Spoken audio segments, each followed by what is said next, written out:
আমরা কি করে 1947-এ দলিল সূত্রে রাষ্ট্রের মালিক হয়েছি, কি দিয়েছি বিনিময়ে?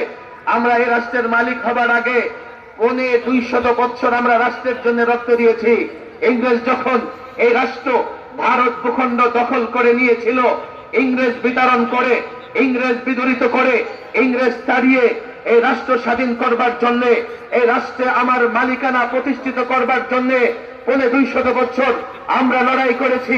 ওলামায়ে কেরাম লড়াই করেছে। 20,000 আলেমকে ইংরেজ ফাঁসি দিয়েছে।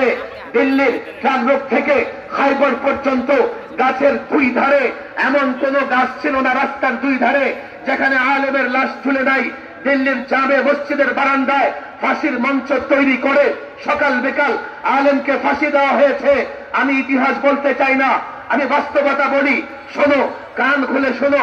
নরেন্দ্র মোদী কসাইয়ের মুদির অফিসের সামনে দিল্লি গেট আছে, যাও পারলে খরচ করে। দিল্লি গেটে 93,000 প্লাস যারা ভারতের জন্য রক্ত দিয়েছে, স্বাধীন করবার জন্য ভারতকে লড়াই করেছে, শহীদ হয়েছে, তাদের নামের তালিকা আছে। এই তালিকা কোনো মুসলমান তৈরি করে নাই। মুসলমান যদি তৈরি করত, ওই তালিকায় 95 নাম মুসলমানদের থাকতো। তারা তালিকা তৈরি করেছে। তালিকা তৈরি করলেও ওই মুসলমানদের বাদ দিতে পারে নাই। যাদের নাম সবাই জানে, ওই 93,000 নামের মধ্যে 2/3 নাম হচ্ছে মুসলমানদের। আমরা 1 সাগর রক্ত দিয়েছি। 47-এ আমরা একটা ভূখণ্ডের মালিক হয়েছি।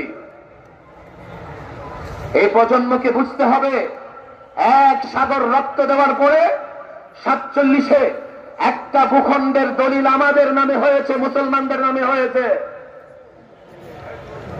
47-এ ভারত ভাগ হয়েছে দ্বিজাতি তত্ত্বের ভিত্তিতে।